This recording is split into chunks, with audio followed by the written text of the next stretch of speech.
Hi everyone, and welcome to our first module in English 224, which we're treating as a case study in national literatures. Let me explain what I mean by that. Aside from the other survey of U.S. literature, 223, the other surveys deal with much broader expanses. The British literature sequence each semester covers centuries. In the world literature sequence, of course, each semester covers the world. We have one nation for approximately 150 years. So while the other surveys might talk about literary history or literary tradition, they might talk about form, and they can say something about context, we get to delve more deeply into how writers imagine literature as a function of and contribution to national culture. In the decades immediately following the Civil War, and really in the decades leading up to it, writers and others in the nation thought of literature as a way for this young country, at that point, 1865, it was still less than 100 years old, how this young country could contribute to global culture. So that's one function that a national literature was imagined as having at the time. To be clear, such a literature would be read by people around the world and would be influenced by text from around the world too. The goal was just to say, those people in the U.S., they're contributing narratives and poems that matter for all of us, right? It's a way of making the case for the nation on a world stage, so to speak. But there are many other functions that a national literature can serve as well. And on this introductory module, we're just going to look at 4 poems that give us 4 ideas of what a national literature can do. You'll notice that I have double verbs on all of these. So I want to talk about that. In the first 2, each of which deal with something national. Well, actually, in some ways, this is a problem in the second 2 also. Each of these involve a kind of groupness, right?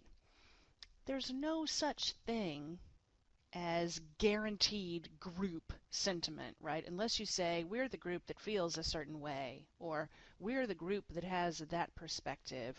If you use anything else to define your group, then there are going to be people who disagree, right? There's no national mind, there's no national feeling. There are just millions of people who might more or less share an idea. Still, there are times when those ideas and feelings do tend to converge.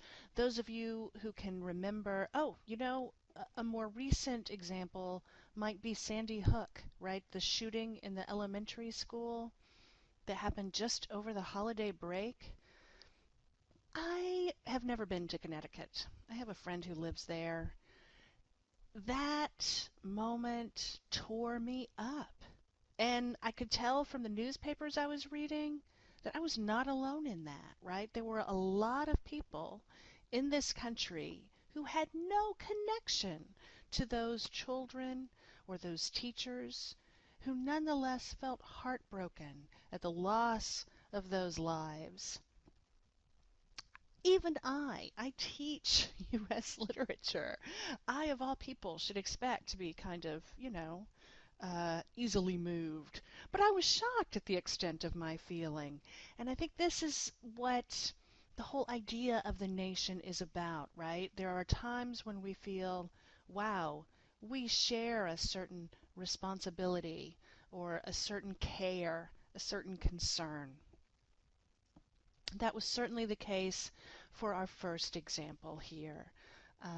Students have asked me in the past why Whitman felt so intensely sad at Lincoln's death.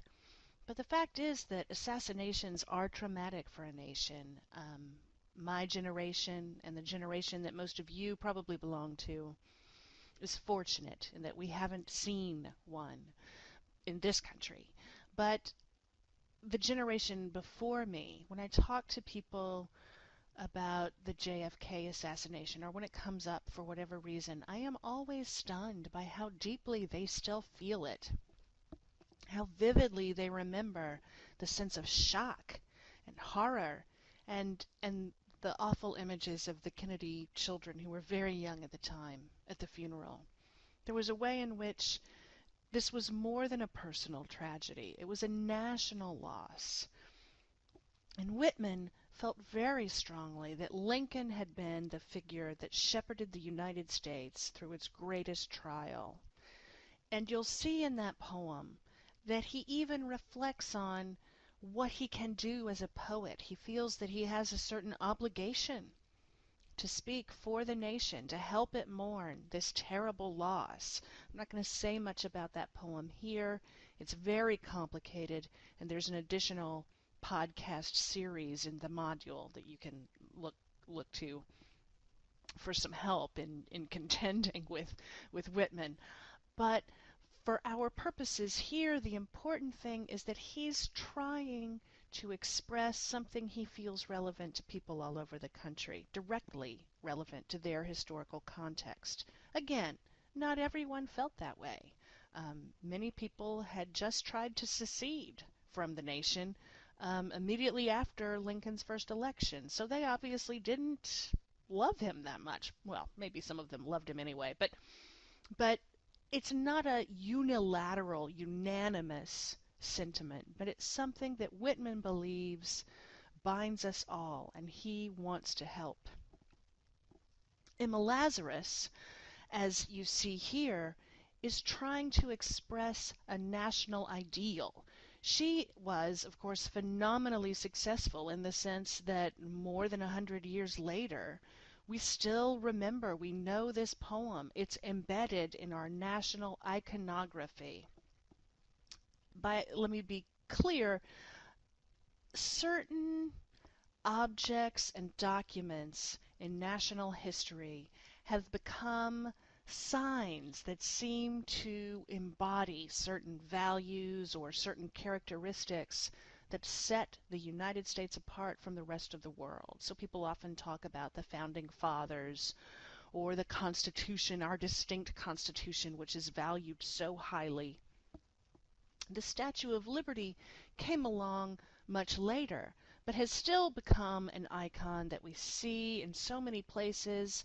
I got these images from the National Park Service, so there it is, a place for Americans to go and get a sense that we have participated, we have been close to something valued by and emblematic of our nation. And tourists from around the world come for the same reason. Oh, this is an American thing. We must see it. When Emma Lazarus wrote this poem, her sentiments that she expresses here and the voice that she gives to the Statue of Liberty, they were not universal, or they were not even shared across the United States. Her idea, she was not an immigrant, but she had Jewish heritage, and she was deeply moved by the number of immigrants, Jewish immigrants coming from Europe because they were being abused there. So she felt very strongly that the United States should have open doors and should be a haven for people who were being unjustly treated elsewhere. She said, ancient lands, Europe, you keep your legends, your epic histories, your aristocrats. We will take your tired, your poor, your huddled masses yearning to breathe free. And you'll notice at the beginning, she says, we're not like our Statue of Liberty is not like the brazen giant of Greek fame, which seemed conquering and uncaring. Instead, our mighty woman, though her flame is imprisoned lightning, her name is Mother of Exiles. She is a nurturing figure, a welcoming figure with mild eyes that encourages others to come and make their success here, make their contributions here. As you'll see, There was tremendous immigration in Lazarus's day. The nation's population grew from almost 2.5 times, right? So 38.5 million in 1870 to 92 million in 1910. That's massive. And not everyone really felt so welcoming.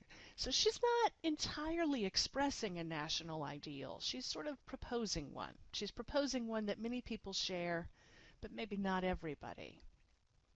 But she proposed it in a way that gathered other people's appreciation. That poem was one written and distributed as a way of making money for the pedestal that the statue now stands on. The French gave us the pedestal for free, but we had to construct something for it. It's a big statue, so the pedestal was quite a feat of engineering in itself. And because her poem was deemed the perfect poem to place at the base of the statue, it has become embedded in our national culture. It expresses something that all of us now grow up hearing. So that's, again, something that national literature can do. Not everyone, however, seeks to speak for the nation or to influence the nation in that way. Some people prefer to say, maybe I'm a little bit different. That is certainly the case of our next poet, Emily Dickinson. It might seem anathema to speak of her as a contributor to a national literature, since she was famously private, reclusive even. But you'll notice in this last slide that print media, the increase in print media, was an important part of this century, right? It picked up more after the Civil War, but even in Dickinson's day, newspapers, journals, and magazines were becoming cheaper to produce and easier to distribute. And so there really was a national print culture that people could contribute to. It's not quite analogous to our internet, but something like that. This massive growth you can see happening, um, and and one might think, people often said of the internet, and I'm sure they said it then too, oh, this will enable more diverse perspectives to be shared. But sometimes it seems that even when you have this wide array of possibilities, sometimes there continues to be a mainstream, right? Certain opinions seem fringe, certain websites are considered radical, and others are common sense. This is something that people have worried about since the very beginning of the United States. It's not a particularly American problem. I don't want to suggest that. It's shared in many places. But since more, our nation was more democratic in its structure than others, than European nations especially, at the moment our nation came into being. People worried, what does this mean, majority rule? Our majorities had to be very narrow in the early days, of course. Women couldn't vote. Racial minorities in most places could not vote. And even men who did not own property could not vote. So it's not as if the United States just wildly extended the franchise, although one could argue that that's what we want, right? That's what we want today. But at the time when it was put in place, even that seemed radical to people, that narrow enfranchisement that the United States practiced, because people thought majority rule, majorities can become, somewhat mob-like. They can shut down dissenting opinion. They may not take the broad view. In fact, of course, autocracies don't do that either.